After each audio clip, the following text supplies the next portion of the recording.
5 years. That's how long it had been since Alexander Grayson last heard the sound of her voice. 5 years since her soft laughter filled the morning air, since her fingertips brushed his as they danced in the glow of the fireplace, since the scent of her perfume lingered in the hallway after she walked past. The world had continued spinning, but his had stopped the day Elena died. She was more than just his wife. She was his compass, his calm in chaos, the only person who ever looked at him and saw the man, not the tycoon. Her death was sudden, tragic, and unforgiving. One night she was in his arms. The next, she was gone. A silent medical complication no one had caught. The doctors offered science. Friends offered condolences. But none of it made sense to him. Because how could a soul that bright simply vanish? Since her funeral, Alexander hadn't returned to their country estate. It was too painful. The house they'd built together, every room touched by her presence, had become a mausoleum. Her garden, once bursting with color, now sat overgrown. The bedroom was still untouched, as if she might walk back in at any moment. For 5 years, he let dust settle where dreams used to live. He couldn't bear the silence. He couldn't bear to remember. But something had shifted recently. Restlessness crept in. A cold unease. Like unfinished business breathing down his neck. One morning, he woke up and simply knew he had to go back.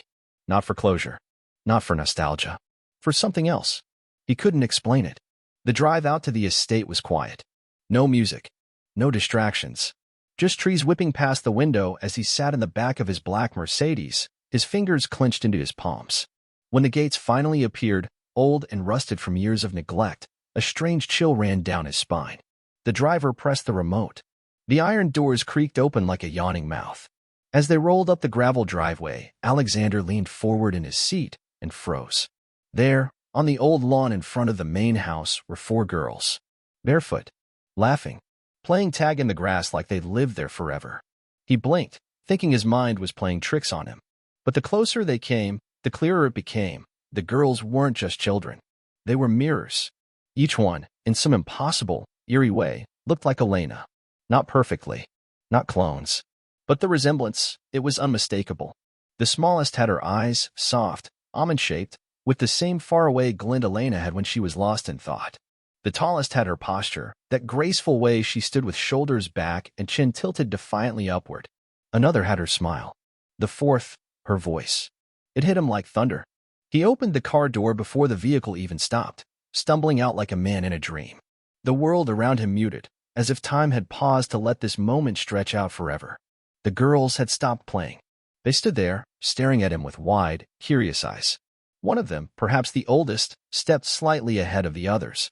"Can we help you?" she asked, polite but cautious. Alexander's mouth went dry.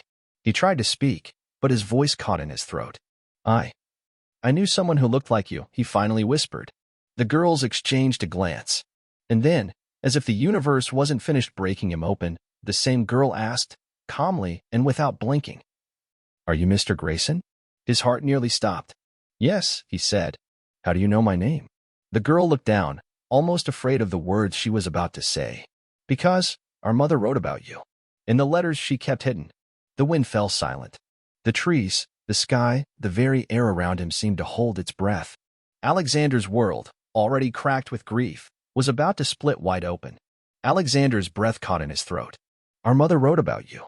That one sentence rattled inside his skull like a bell in a cathedral. He stared at the girl in front of him, the quiet strength in her voice, the way she held herself, how her sisters stood behind her, watching him with curiosity rather than fear, as if they somehow knew he wasn't a stranger at all. His voice was a whisper. "Who is your mother?" The girl glanced toward the house. "She used to live here. A long time ago. Before we were born. Her name was Margaret." Alexander took a slow step forward, like approaching a sleeping lion. His thoughts spiraled. Margaret. That name, he hadn't heard it in years. Elena once had a cousin by that name. Distant. They'd only met once, briefly, during a family holiday, when Elena mentioned how complicated the family tree was. But that was years before their marriage. "She mentioned me in letters?" he asked. The girl nodded, then turned and motioned for the others. "Come on. He should see." The 4 of them moved with silent coordination, as if rehearsed. They led him up the stone path toward the front door of the estate. Each footstep echoed memories in Alexander's mind. Elena twirling in that hallway. Elena brushing paint onto the walls. Elena laughing barefoot on that very same path. He hadn't stepped inside this house in half a decade. Now 4 young strangers were welcoming him in like they belonged here. Inside, nothing was as he left it. The furniture had shifted. The air was warmer. Lived in. There were drawings on the fridge, muddy shoes by the staircase, and on the mantel, where his wedding photo once stood, sat 4 handmade picture frames, one for each girl. He felt dizzy. One of the girls disappeared into the study and returned with a worn wooden box. She opened it slowly and pulled out a stack of old letters, bound with a faded red ribbon. These were hidden in Mom's old suitcase, she said, handing them over. Alexander took the bundle with trembling hands. The paper was yellowed at the edges. Familiar. The handwriting, unmistakable. It was Elena's. He stared in disbelief. She said they weren't for us to read, the oldest girl continued. But after she passed, we found them. And we couldn't understand why she wrote your name so many times. Alexander sat down, legs suddenly weak. He carefully untied the ribbon. The first letter was dated almost 20 years ago. Before his marriage. Before anything. Dear Alex, I don't know if I'll ever be brave enough to send this, but I need to write it, if only to get the truth out of me. His fingers gripped the edges of the paper as he read line after line. It wasn't just a letter. It was a confession. Elena had written to him, not just once, but many times, before and even during their marriage. And then the next line stopped his heart. I had to walk away from the truth. From the girls. I told Margaret to raise them as her own. I couldn't risk what it would do to you. To your name. But I think of them every day. Every single one of them looks like you. Alexander stared at the girls in front of him. His mind tried to catch up with what his heart already knew. These weren't just children who resembled Elena. They were his. The words on the page blurred as Alexander's eyes stung with tears he hadn't let himself feel in years. He read the lines again. I had to walk away from the truth. From the girls. His hands trembled. This couldn't be real. It shouldn't be real. And yet, sitting across from him were 4 living, breathing pieces of a truth Elena had buried deeper than her own grave. He looked up slowly, scanning their faces one by one. Each girl had a fragment of her, the mischievous dimple, the defiant chin, the light in their eyes. He had been blind to it at first. Now it struck him like a tidal wave. These weren't just children who looked like Elena. They were her daughters. And if the letters spoke true, they were his. He swallowed hard. Where's your mother now? The girls exchanged glances, and the youngest whispered, she passed away last year. Cancer. The word hit him like a punch to the ribs. Another grave. Another woman who had sacrificed her truth in silence. Elena hadn't just walked away from the girls. She'd trusted Margaret to raise them, to protect them, and to keep the secret, even from him. But why? The answer was already there, bleeding through Elena's handwriting. In her words, written with guilt, fear, and heartbreak. I didn't tell you because I was scared. Scared that you would feel trapped, that your life would be ripped apart, that you'd lose the man you were trying to become. He sat motionless, the letter resting in his lap. He remembered the time, just before they got married, when his company had teetered on the edge of collapse, when journalists chased every move he made, when one scandal, one whisper of a child out of wedlock could have destroyed everything. But this wasn't about reputation. It was about betrayal. Not of him, but of them. For children had grown up without knowing their real parents, raised by a woman who took in someone else's legacy and made it her life. Alexander had been robbed, not just of time, but of the truth. He wiped a hand down his face. Did Margaret ever say anything about me? The eldest nodded. Only that we had a different father. But she never gave a name. She always said Mom had her reasons. And then, after she got sick, she told us to open the box. The box. The letters. It was Elena's final confession. Her way of unburying what she could no longer carry. Alexander stood slowly. I need air. He walked out to the porch, the weight of what he'd discovered crushing him with every step. The sun was beginning to set, casting long shadows across the lawn where the girls had played only minutes earlier. They were his daughters, and he had missed every scraped knee, every birthday, every nightmare, every bedtime story. He leaned against the railing, staring out into the dying light, the truth echoing inside him louder than the silence ever had. Elena had loved him deeply, but she had also feared him.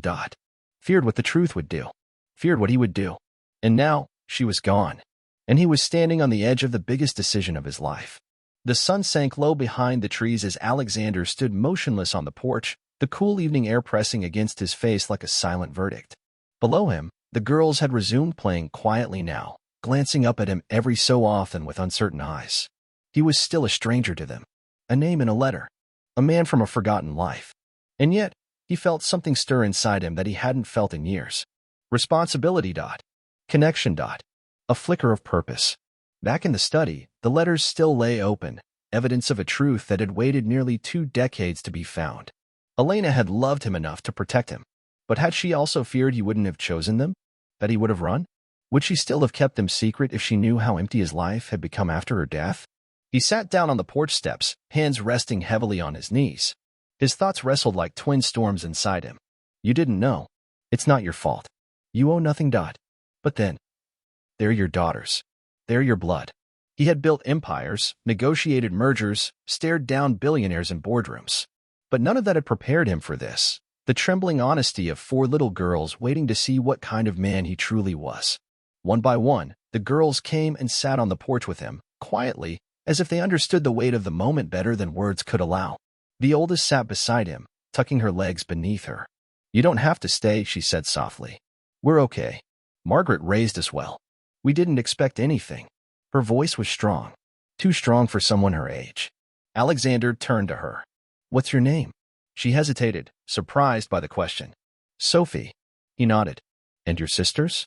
Emily, Claire, and Grace. He repeated the names in his mind. Like a litany. Like something sacred.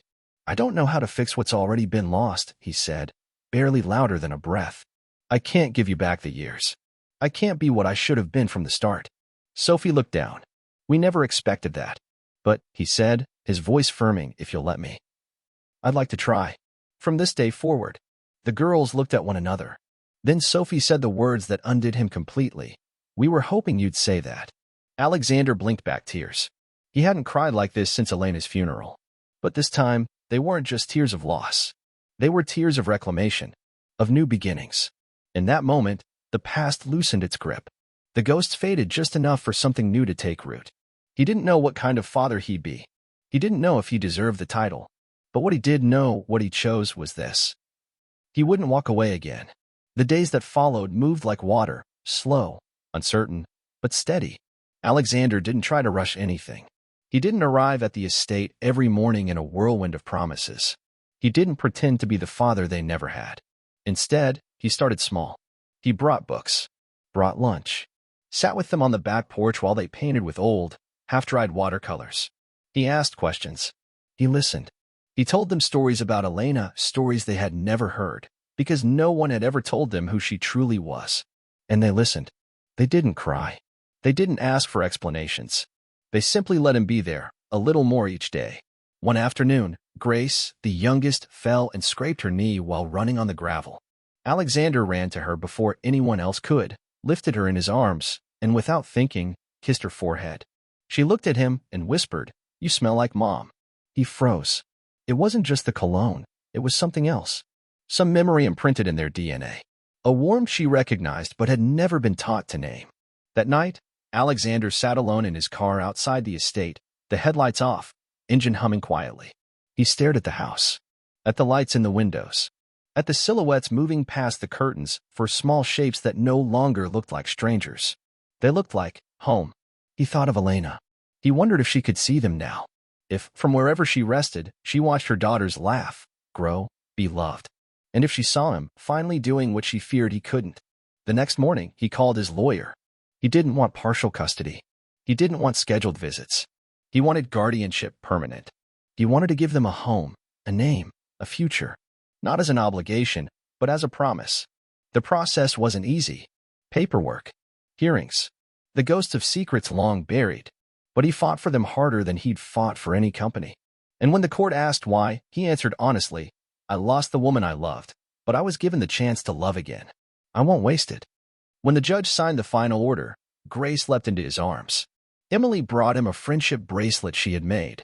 Claire, usually quiet, whispered, You're not as scary as I thought. But it was Sophie, brave, guarded Sophie, who came to him at the end of that long day, took his hand, and said, Dad, are you ready to go home? He swallowed the lump in his throat and nodded. Yes, let's go home.